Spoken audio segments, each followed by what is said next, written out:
Let her conquer fear and fall like a soul. I run into the heat of day, like a knife I fight until the fight is won. In the rain, I save each and every one till this war is won.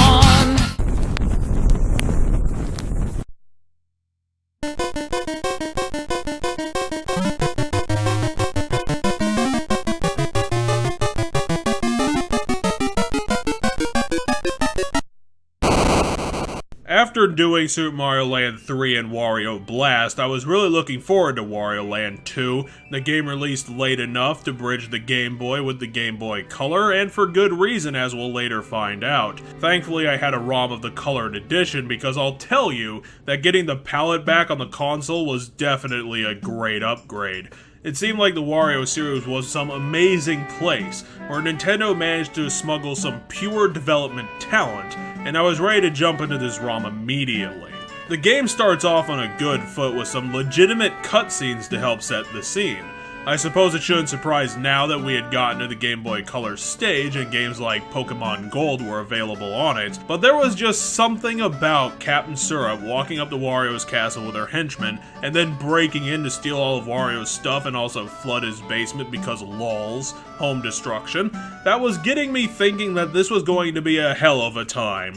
The added horsepower to graphics did not go unnoticed by Nintendo's handheld team, and they took full advantage making detailed levels, sprawling maps full of exploration, and some gut-busting hilarious animations. It's the kind of meticulous sprite work that made Bowser's Inside Story that much more above the grade than other DS RPGs. But we're talking about a platformer today, and Nintendo decided to take a bold risk on the part of innovating the Wario series once again.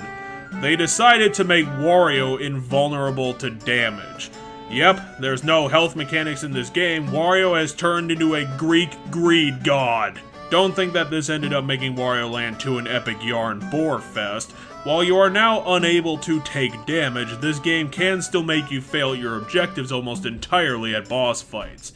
If you lose a boss fight in this game, the boss will kick you back a few rooms and make you try again, and this sort of damage system can still frustrate the hell out of a player on a hard boss, despite the fact that you didn't literally die to it. So the game can still maintain a difficulty curve somewhat, which makes the game still fun to play. And it is pretty damn fun. Instead of just handing the player a bunch of levels and saying, go right, there is more of an exploration aspect to this game, even more so than Super Mario Land 3's aspect, because of a fact I will reveal later about Wario Land 2. For now, I'll reveal that the levels are sprawling, and trying to get around them requires a puzzle brain for some wacky challenges, because the game took that power-up system from Super Mario Land 3, booted it out the window, and replaced the whole thing with a system made in Crazy Town. Instead of getting power-ups found in question mark boxes, the game instead gives you power-ups by Wario getting hit with enemy attacks. This will provide Wario with a whole swath of status ailments such as being bouncy, fat, frozen, on fire, and even a couple unique ailments from a couple enemies. These ailments will provide new abilities to Wario so that he can work his way towards the exits and the collectibles. The way this game is structured is in a storybook manner with 5 chapters broken out into 5 sections each that provide an actual beginning and end to each of the game's chapters, which make not only the chapters themselves more fun for being written into silly circumstances, but gets players more invested in the game they're playing by telling them exactly what to look for right at the start so they don't end up lost in the level. The reasons for what happens in these sections are what were you thinking funny moments, from the game starting with Wario needing to find and punch his alarm clock to sinking the SS teacup and then getting on a train to stop it all on a quest for revenge to punch people who stole his shit. Now here's the interesting part of the game and the big reason why people think it's one of the greatest games released for the Game Boy Color. It's because not only does this game have a very obvious forward progression and linear gameplay, it actually diverges from that, and the game is multi-ended with branching narratives depending on you doing weird objectives or finding secret doors. It takes a great platformer and turns it into an amazing one, since it gives your choices actual weight to them and changes the game that you're playing depending on those decisions.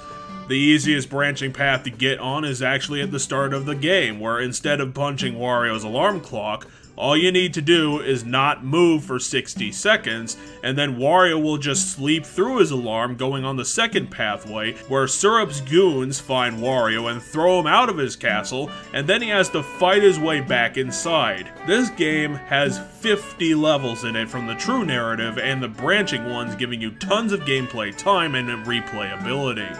The entire game is a real good take on a funny platformer, and you get a lot of good quality content for your dollar. Plus, getting to deservedly punch Syrup 3 times in the face in the different endings in the game for constantly stealing our stuff is totally worth all the time spent in unlocking those endings. The art style and animations are great for this game, especially if you picked up the Game Boy Color version of the game, where the backgrounds are creative and just pop with all the color added in. The levels are fun to explore, and beating up all the enemies in it and searching for all the collectibles and treasures just adds that little bit more spice to a game that could have easily decided to just retread the old ground with a new palette and just have been another Wario game. Instead, Nintendo Handheld decided to go big with its unique ideas and ended up creating one of the best games for the platform, featuring multiple endings, a ridiculous plotline, and hilarious cutscenes to set the stage for Wario getting his gold back from some jerks who came back from the first game to dick with him in the second. Emulation, virtual console, real copy, any way you can get your hands on this cartridge, I would highly recommend it. This game is amazing lightning in a bottle that you just don't see every day. It's one of Nintendo's greatest achievements. But can you really say that without a final scoreboard? Not around here, you can't.